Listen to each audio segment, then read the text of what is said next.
Bien, alors intéressons-nous maintenant au cas de la lentille divergente. Donc même principe, on va représenter un objet, AB, donc le point A, le point B, et on va essayer de savoir donc où est située l'image de cet objet à travers la lentille divergente. Comme précédemment, hein, comme pour la lentille convergente, on va représenter au moins deux rayons lumineux qui partent du point B qui traversent cette lentille. Je commence par un premier rayon lumineux qui est issu de B et qui passe par le centre optique de la lentille. Ce rayon n'est évidemment pas dévié, propriété des lentilles. Et puis, deuxième rayon lumineux, un rayon qui arriverait parallèlement à la lentille.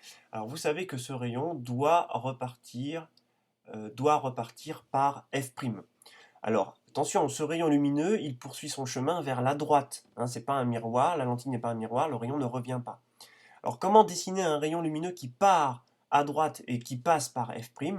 Eh bien, tout simplement, en fait, on va constater que ce rayon ne passe pas en réalité par F', hein, mais sa direction passe par F'. Donc, il faut que je suive évidemment cette direction-là. Voilà le prolongement de ce rayon rouge. Alors, question maintenant, euh, où se coupe le rayon rouge et le rayon jaune? Eh bien, vous le voyez, ces deux rayons se coupent ici.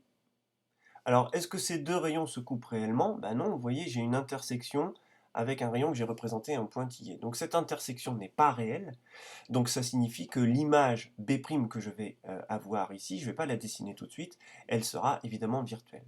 Alors avant de la dessiner, cette image, je voudrais d'abord dessiner le troisième rayon qui n'est pas très évident à dessiner, mais pour bien vous montrer que ça fonctionne évidemment.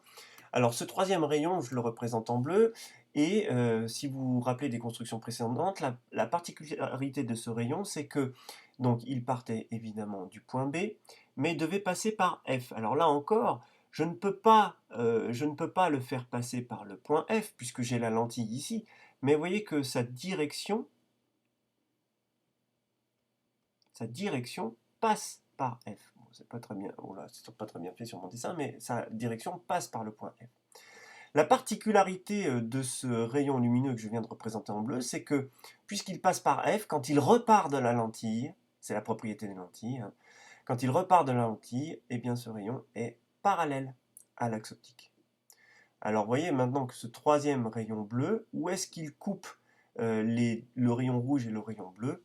Eh bien il va falloir pareil que je retourne vers la gauche pour trouver l'intersection.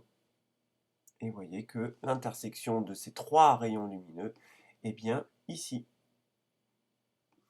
Donc ici j'ai évidemment le point B'. Si je veux trouver le point A', eh bien il me suffit de descendre sur l'axe et le point A' sera ici. Donc le point A' est là. Pour ne pas surcharger trop le dessin, évidemment, le point B' est ici. Voilà. Donc là, vous voyez que vous avez une image A'B', alors qui est à l'endroit. Elle est bien dans le même sens, elle est à l'endroit, elle est plus petite, et surtout, ben, elle est virtuelle. Pourquoi elle est virtuelle? Je ne peux pas projeter cette image sur un écran. Vous voyez que ce sont des intersections de rayons qui n'existent pas, que j'ai représentées en pointillé. Là encore, si je veux observer cette image, il va falloir que je place mon œil de façon à ce que ces trois rayons-là, celui-ci, celui-ci et celui-ci, rentrent dans l'œil. Autrement dit, si je voulais représenter et dessiner l'œil sur mon dessin, il faudrait, ça va pas être très beau, mais je vais le faire quand même, il faudrait que je représente l'œil de l'observateur comme ceci. Voilà. Et là, vous voyez que les trois rayons rentrent dans l'œil, et cet œil on va donc voir une image qui est à travers, hein, j'observe à travers la lentille, et cette image, elle est ici. Elle est plus petite, je l'observe à travers la lentille, donc elle est virtuelle. Premier cas. Deuxième possibilité, on peut représenter donc un objet maintenant situé ici. Je vais faire un trait droit, ce sera quand même... attendez, j'ai un petit souci, je vais effacer mon objet, voilà. Alors, je représente donc un objet ici, donc situé entre le point F' et le point O. Donc, j'ai bien donc ici l'objet A, B, et je vais donc essayer de déterminer l'image de cet objet AB à travers la lentille. Alors, même principe, hein, maintenant, je pense que vous avez compris le truc.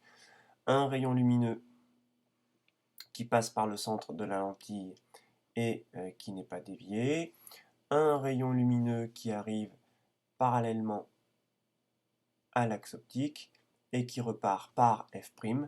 Alors évidemment, je ne peux pas, alors je ne vais pas représenter des pointillés, je vais le faire très fin. Ce rayon lumineux ici devrait repartir donc dans cette direction là. Hein, donc je m'intéresse à ce rayon donc, que je représente en gras. Hein, je n'ai pas dessiné de pointillé pour avoir quelque chose d'un petit peu plus précis, mais ce que j'ai représenté ici devrait être en pointillé. Hein. Voilà. Où a lieu l'intersection de ces deux rayons lumineux? Ben, vous le voyez, l'intersection, elle a lieu ici. Alors, je vais représenter ça en blanc, sinon on ne va pas voir grand-chose.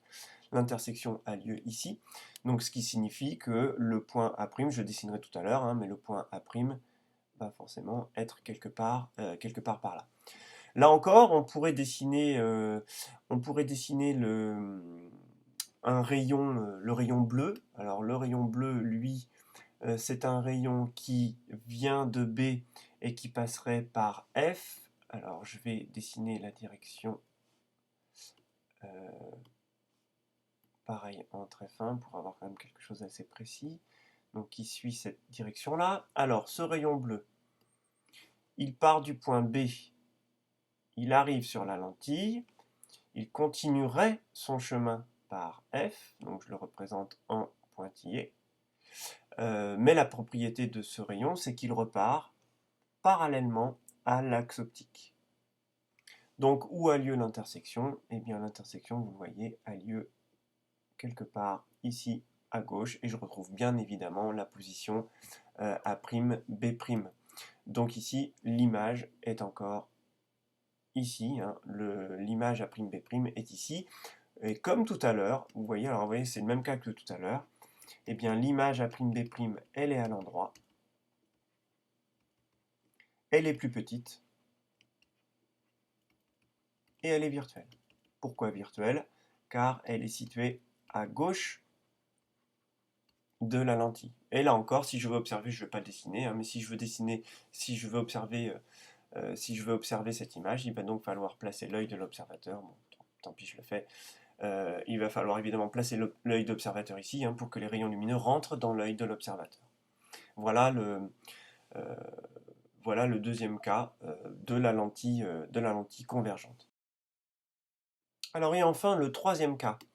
Eh bien, le troisième cas, c'est un objet AB par analogie avec ce que j'ai fait avec la lentille convergente. Hein. Qu'est-ce qui se passerait si l'objet AB était situé ici sur le foyer image de la lentille convergente? Hein. Donc si j'avais le point A ici et le point B ici. Alors, même chose, hein, je vais dessiner mes rayons lumineux. Donc un rayon lumineux issu de B passant par le centre de la lentille n'est pas dévié. Un rayon lumineux qui arrive parallèlement à l'axe optique repart par F'. Alors vous voyez que dans ce cas-là, je ne peux pas passer par F', mais je vais dessiner évidemment la direction provenant de F'. Donc ce rayon lumineux repartirait dans cette direction-là. Hein, je représente évidemment ici. Et puis vous voyez que l'intersection, elle est ici. Hein, donc le point B', il est là. Alors, je ne vais pas représenter le rayon bleu pour pas trop surcharger le dessin, hein, c'est la même construction que précédemment. Si vous le faites sur votre feuille, vous pouvez le refaire, évidemment. Le point prime est ici. Donc vous voyez que, eh bien, j'ai encore une image A'B' qui est virtuelle, qui est droite et qui est plus petite. Voilà. Conclusion. Conclusion, je ne vais pas faire de conclusion parce que la conclusion, elle est ici finalement. La conclusion, elle est là. Quand on étudie une lentille convergente, eh bien, l'image d'un objet, hein, eh bien, elle est forcément virtuelle, droite et plus petite que l'objet. Donc dans tous les cas, dans une lentille, quand vous étudierez une lentille divergente, hein, on est dans le cas de la lentille divergente ici, à chaque fois que vous dessinerez un objet, ici, à gauche de la lentille, eh bien l'image A'B' sera toujours virtuelle, droite et plus petite. Voilà, voilà les constructions correspondant que vous devez connaître, hein, en conclusion sur les lentilles minces, qu'elles soient convergentes ou qu'elles soient divergentes. Voilà, bien écoutez, maintenant il ne vous reste plus qu'à vous entraîner à faire des constructions. Il faut bien vous appliquer, il faut être précis dans les constructions, bien placer évidemment les foyers des lentilles, ne pas se tromper dans le sens. Et puis, écoutez, d'ici la prochaine vidéo, eh bien, je vous dis à bientôt.